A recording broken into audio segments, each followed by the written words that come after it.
Alright, first of all, you saw the title already, but before I start, sorry to say, this video isn't going to talk only about lolicon fetish, but also a few other fetishes that are considered disturbing by the general public.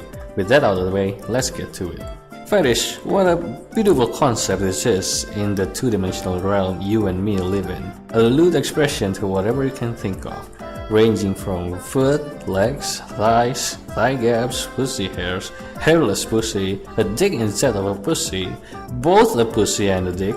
The list just goes on and on. At this point, I think that we should make fetish an uncountable noun, because there's no way anyone's going to put up a list of all existing fetish everyone has, not to mention the new fetish that pops out from time to time. Here's the problem. Unfortunately, the general public has decided that some fetishes are too extreme, some even going to the extent of labeling this person as something like mentally insane just because that person got a fetish that they considered extreme.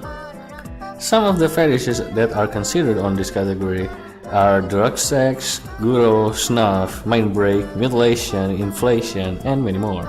But rest assured, comrades, I'm here to say no to them and assure you that you can fap to any fetish you want in this two-dimensional realm.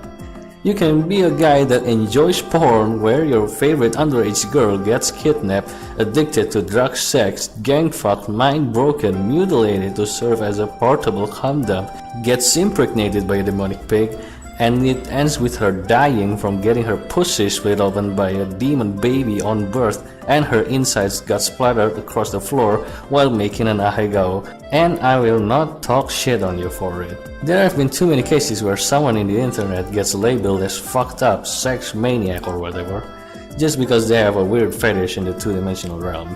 The most recent example of this is Yandere Dev being labeled as fucked up levels of creepy because he posted an edit of this image. Now, I don't have any good resolution of the image that I am talking about, nor am I bothered enough to actually look for the actual picture he posted, so you just gotta bear with this. Now, if you're a high-rank hentai connoisseur like me, you'd know that this image is from the doujin Kanmusu Chakuni Hibiki Yakuzuke Yokuryu Chokyo. Just gonna show you the tags for this hentai here, and a lot of people instantly label him as creepy, fucked up or whatever. First of all, this is the fucking internet where images get posted everywhere. How do you know that he actually got this image from reading the actual doujin? What if he just found this image on a random site posted by other people and simply saved it because he saw some meme potential for it? And even if he does read the actual doujin, what kind of evidence can you provide to prove that he's actually enjoying the doujin? And ultimately, even if he does read and enjoy the doujin, so what? Are you saying he has high potential of kidnapping, drugging, and turning kids into neat slaves for fucking? Of course not! If reading a fictional doujin makes you more likely to do illegal things that are done in the book, then at the very least, just from this doujin, 1400 people has the desire in them to kidnap an actual kid and turn them into fuck toys. Alright, that's enough on other people's experience. Now let's talk about my own experience. Back when I was still in college, it was exam day. So bags has to be put in the corner of the room, no calculator, no cheat papers, stuff like that. Absolutely, why not?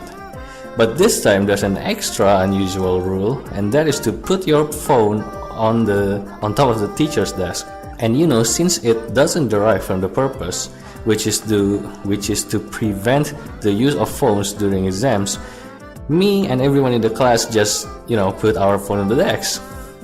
Unfortunately, it turns out the teacher was standing guard, or should I say sitting guard, on the teacher's seat, isn't a very honest person. During the exam, she opens our phone and checks what's inside. Of course, people who set a password on their lock screen are safe from her invasion of privacy, but unfortunately, I'm not one of those people. You see, I have zero college friends. Friends I have on college days are only people that are already friends with me before I enter college. Now, since all the people that I am friends with already know how much of a pervert I am, they already know that whenever they open my phone, they must never ever open the gallery because there's bound to be some loose in there. In fact, it's even dangerous to simply press the power button on my phone and letting my phone show its lock screen background in the public, because there's a chance that I set my wallpaper to a lolly in a sexually provocative clothing or expression or whatever.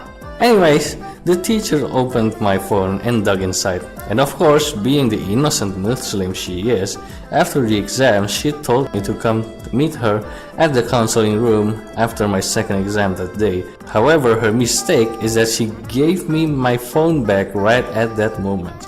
So I have absolutely no incentive for going to the counseling room. Therefore, I did the most obvious thing, which is to simply go home after my second exam. So what did we learn from today's video, kids?